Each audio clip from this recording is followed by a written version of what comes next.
But there are points in here that I want to point out because it piqued my interest, man. Now, she was basically saying the sparkle has worn off on this league. People are not watching. People are not showing up. The numbers aren't looking as good as the first year. All right, so that's basically what she's getting at right here. She stated that inside the renovated arena, which added roughly 150 seats, bringing the capacity from 850. To be fair, Costabile does note an important caveat. Unrivaled games also stream on HBO Max, and those viewership numbers are not included in traditional Nielsen ratings. That means total audience figures could, in theory, be higher than what's publicly reported. But here's where that argument starts to fall apart. If the streaming numbers were genuinely impressive, Unrivaled would be promoting them aggressively. Leagues don't hide good news. They lead with it. They use it to shape narratives, attract sponsors, and reassure investors. The silence is telling. The absence of streaming data strongly suggests that those numbers don't significantly change the story. And in the world of sports business, what you don't say can matter just as much as what you do. This matters because of how Breanna Stewart and Napheesa Collier framed Unrivaled from the beginning. They didn't simply pitch the league as a supplemental option or an off-season opportunity. They presented it as a better model, a smarter league, a response to what they believed the WNBA had failed to do. That's a powerful and risky positioning. When you criticize an existing system, you invite direct comparison. You set a higher standard for yourself. You don't get to fall back on excuses like it's still early or growth takes time because you explicitly promise something different. Bold claims require bold results. And right now, the results aren't matching the rhetoric. Transparency was supposed to be one of Unrivaled's defining traits. Honest conversations about money, attendance, and sustainability were supposed to separate it from the WNBA's perceived shortcomings. But when data is selectively shared or not shared at all, that promise starts to feel hollow. Empty. Now, I didn't expect them to have a full house every game. They didn't even have a full house every game last year. They had 850 seats. You couldn't fill that up. What makes you think you can fill up 1,000 seats, right? Now, maybe they had the idea of, hey, we got Paige Beckers, we got Malongo, Citron. We have these new legs. We have a lot more stars in the league. Maybe that will increase our fan base. Not mad at the idea, but I can see how this could be a little concerning for some people. Although I'm like, yo, I wouldn't go in full panic mode because this is only your second year. This is where Annie Costabile's reporting becomes truly damaging. Despite visible empty seats during opening weekend in Florida, a league spokesperson told her that every opening weekend game was sold out. Read that carefully. Sold out. While empty seats were clearly visible.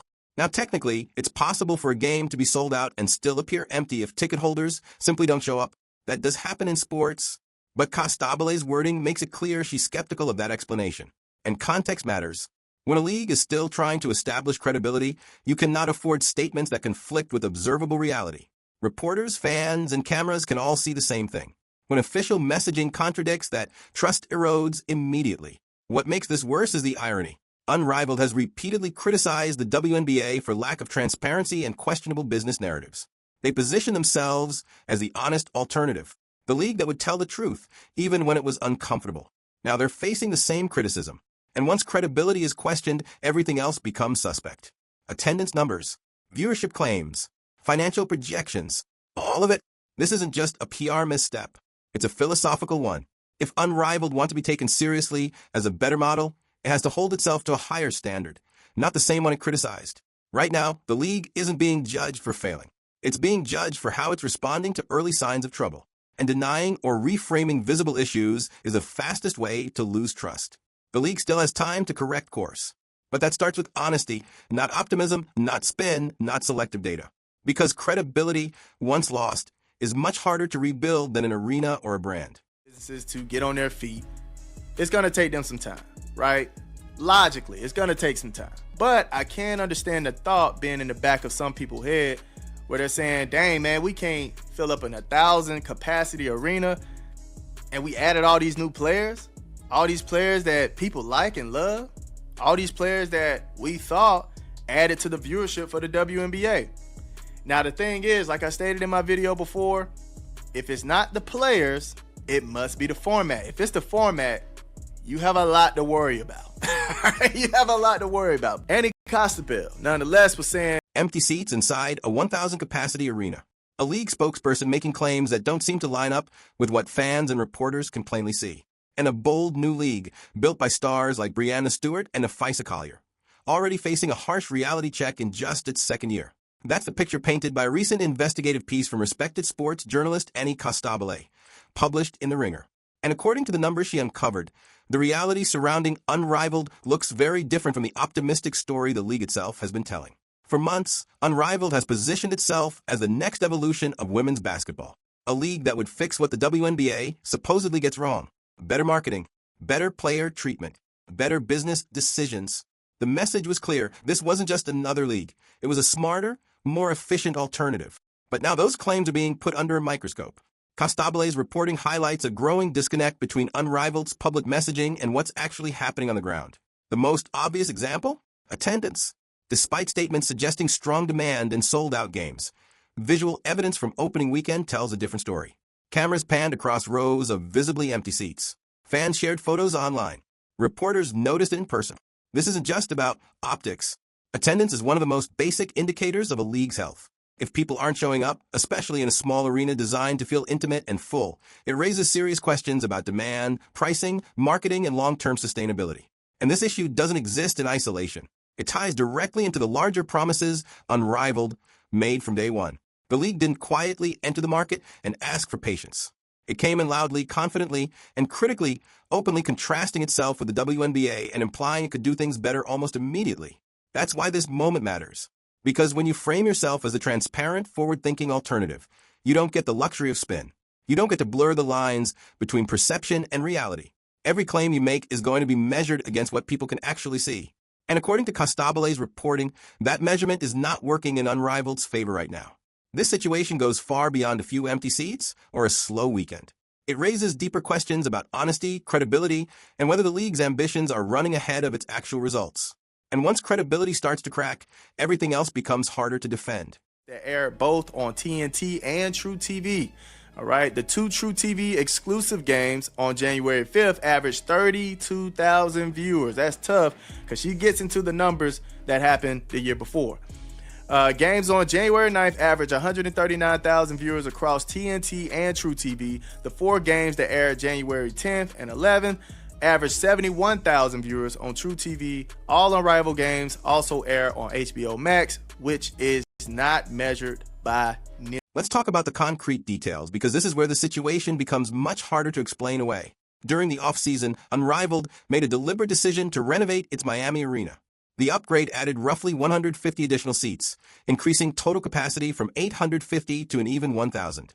On paper, that may not sound dramatic, but symbolically it matters. Expanding capacity is a statement.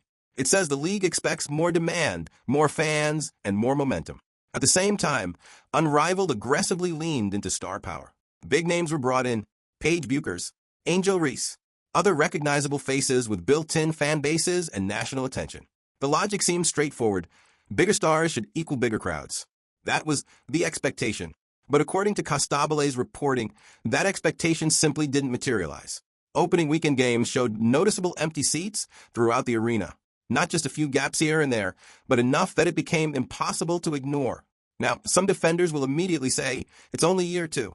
Give them time. And under normal circumstances, that would be a fair argument. Growth takes patience. New leagues rarely explode overnight. But here's the problem with that defense. Unrivaled already struggled to consistently fill 850 seats in year one. That's not speculation, it was visible then too. So the obvious question becomes, if demand wasn't exceeding capacity last season, why was increasing capacity the priority? Expansion only makes sense when supply can't keep up with demand. And there's no clear evidence that was ever the case. Instead, this move now looks less like a response to organic growth and more like an optimistic gamble. A bet that star power alone would solve underlying attendance issues without addressing deeper factors like ticket pricing, scheduling, local marketing, or fan engagement. And when that bet didn't pay off, the empty seats became far more noticeable than they would have been in a smaller, tighter venue. That's the risk of scaling too quickly. A half-full 1,000-seat arena feels emptier than a nearly full 850-seat one, even if the actual attendance numbers are similar. Perception matters in sports, especially for a league still trying to establish legitimacy.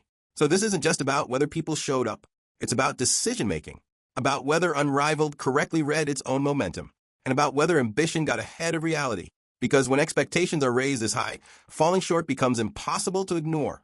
Bigger numbers being added to the viewership, but she made sure she stated that Nielsen didn't add their numbers in these numbers because we know how they are measuring viewership in a new way now. Like I stated, I'm not expecting them to blow me away with the viewership because there are a lot of people that don't like 3-on-3. So it is what it is with the viewership. But being the owner of this business, you are taking a second glance and you're like, wait a minute, man. What happened from year 1 to year 2? And I believe I know exactly what happened. I'm just going to give my opinion about it. I think the main thing, like, I don't have a problem with the league. I love that. If the attendance concerns were troubling, the television numbers add another layer of worry. Unrivaled's opening slate on January 5th featured a Monday afternoon game that averaged 175,000 viewers across TNT and True TV. On the surface, that doesn't sound disastrous, but the context matters. Later that same day, 2 games aired exclusively on True TV. Those games averaged just 32,000 viewers. Yes, 32,000. For a league that has been marketed as the future of women's basketball, that number is alarmingly low. And this is where comparisons become unavoidable. Last year's opening weekend in January 2024 provides a baseline. Games on January 9th averaged 139,000 viewers across TNT and True TV. Meanwhile, for games that aired on True TV on January 10th and 11th averaged 71,000 viewers. So what does that tell us? Yes, there are modest improvements in certain windows. Some numbers are slightly higher than last year. But nothing about this data suggests meaningful momentum, let alone the kind of explosive growth you'd expect after adding major star power and increasing investment. In fact, when you factor in the new names Unrivaled brought into the fold, these numbers arguably should be much higher. Star players are supposed to move the needle. That's the entire point of building a league around recognizable talent. Instead, what we're seeing is stagnation in some areas and sharp drop-offs in others. And again, perception matters. A league can survive slow growth if expectations are managed honestly. But Unrivaled didn't position itself as a patient long-term project. It positioned itself as a proof of concept, evidence that women's basketball could be run more efficiently and profitably right now. Television viewership is one of the strongest ways to support that claim. Right now, the numbers don't do that. They suggest a league still searching for consistent audience engagement, struggling to convert star recognition into habitual viewership. And that's a serious concern when media exposure is one of the primary revenue drivers in modern sports. Without strong TV performance, everything else becomes harder to justify, from sponsorships to expansion to long-term sustainability.